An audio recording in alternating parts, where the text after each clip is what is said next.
मेरी बदकिस्मती है कि मुझे आज इस इलाके में उस समय आना पड़ा जब यहाँ से 21 लोग हमारे मारे गए और एक ऐसी जानें गई जिनका कोई कसूर नहीं था। और कहीं ना कहीं मैं कल ऑनरेबल चीफ मिनिस्टर साहब ने भी उधमपुर का टूर किया था और उन्होंने भी काफ़ी इस पे कंसर्न शो किया था। और आज सुबह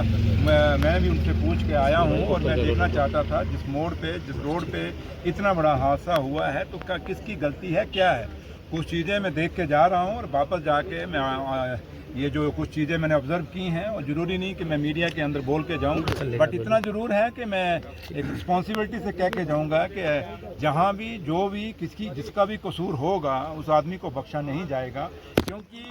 ये मासूम लोग, मासूम बच्चे और मासूम लोग जो अपनी दिहाड़ी के लिए या किसी काम के लिए उधमपुर जा रहे थे और उनको ये नहीं पता था जिस सुबह हम उठें और आज गाड़ी में बैठ रहे हैं ये हमारा आखिरी दिन होगा और जिस घर से हम निकल के जा रहे हैं शाम को उस घर में वापस नहीं आएंगे। तो ये बड़ी बदकिस्मती है और बड़ा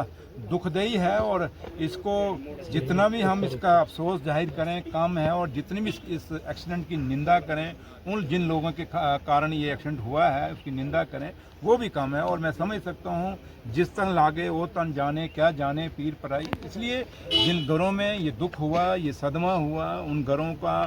आज इस सदमे से उठना इतना आसान नहीं है। और ख़ास करके उन घरों का जिन घरों के पूरे परिवार में से लोग चले गए हैं। और इसलिए आज मेरा आने का मकसद ये है कि अगर ये जाने गई हैं, कम से कम अगर कहीं टेक्निकल फॉल्ट है सड़कों का तो उसको रोका जाए। अगर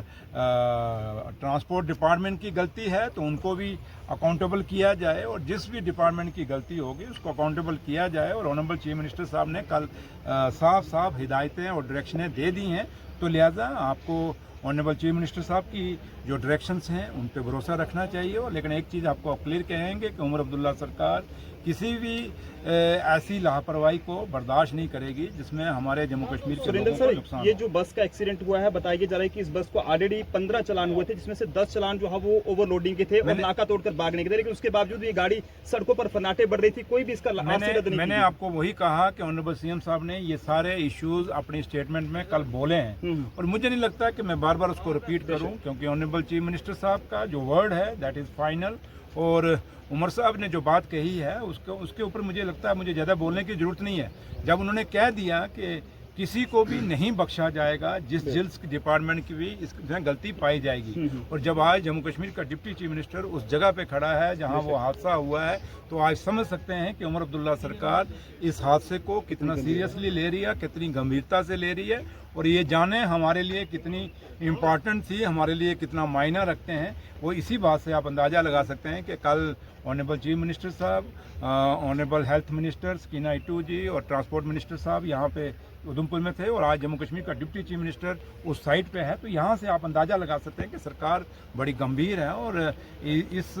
हादसे को हम खाली एक रूटीन का हादसा लेके नहीं जाएंगे, बल्कि इस पर कार्रवाई होगी ताकि आने वाले वक्त में सर लोगों को एक समस्या आ रही है कि जो रामनगर से ककोड़ या को नाला तक जा रहे हैं उनसे जो है वो उधमपुर का चार्ज जो है वो बस वाले ले रहे हैं सर, वो बहुत समस्या इस समय। ये मैं बात आपने मेरे नोटिस में लाई है, यहाँ एसडीएम साहब मेरे साथ हैं, ये भी इसका कॉग्निजेंस लेंगे और मैं भी बात करूंगा और ऐसा कोई नजायज नहीं होने देंगे, आप आश्योर रहें। सर जहाँ पर आप खड़े यहाँ से कुछ ही कदमों की दूरी पर एक कौवा इलाका आता है, पिंगर माता मंदिर के बिल्कुल थोड़ा सा आगे, यहाँ पर थोड़ी सी हल्की सी बूंदाबांदी बारिश की आती है तो पहाड़ों से पत्थर गिरना शुरू हो जाते हैं, जिससे कई बार पहले भी ऐसे वहाँ पर हादसे देखने को मिले। लोग ये चाहते हैं कि वहाँ पर कोई परमानेंट हल निकलना चाहिए। मैंने इंजीनियर्स को डायरेक्शन दे दी है, वो आप देख लेंगे कि उसका कैसा परमानेंट हल क्या हो सकता है। जो भी हल होगा उसका निकालेंगे और जितना भी हो सका कि लोगों की हित के लिए, लोगों के हक में जो कुछ भी हो सके, अच्छा हो सके, बेहतर हो सके, उसके लिए करेंगे। Thank you sir.